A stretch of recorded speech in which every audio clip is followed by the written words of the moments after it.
bakit kaya nawala ang ating internet data connection na may load naman sana tayo. So ating alamin doon sa ating cellphone ang kaganapan kung bakit nagkaganito nawala tayong internet connection. So sundan mo lang ang video na to kaibigan para ibalik ang internet connection ng iyong cellphone. Interesado ka kaibigan, i-click ang palubuton sa tabi ng pangalan ko para updated ka palagi sa ating video. At pwede mo rin subscribe para personal mo kong ma-message sa group. So tara, let's go! Magandang buhay po sa ating mga kaibigan. Isang like at share naman dyan sa ating mga content. Laki na pong tulong sa mga kaibigan natin na hindi pa nila alam ang ganitong tricks sa phone.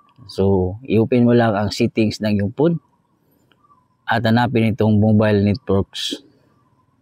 Then, ito lang ang hanapin mo kaibigan, itong data usage limit. So, para lang kaibigan, hindi tayo magkapareho ng phone. So, ang hanapin mo lang itong data usage limit at itap.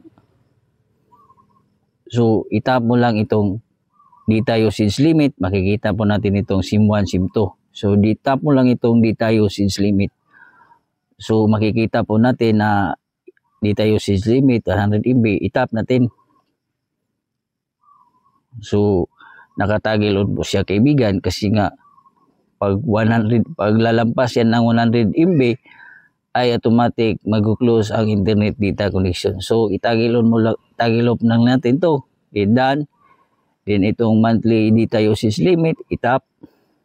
Then itagil off din natin to para sa ganun yung data internet connection natin ay tuloy-tuloy at only nga hanggat maubos ang ating data load. So ganun lang kaibigan para bumalik ang internet connection ng ating cellphone na may load naman tayo. Huwag kalimutang i-share ang ating videos. Tandaan ang kalaman ay kayamanan.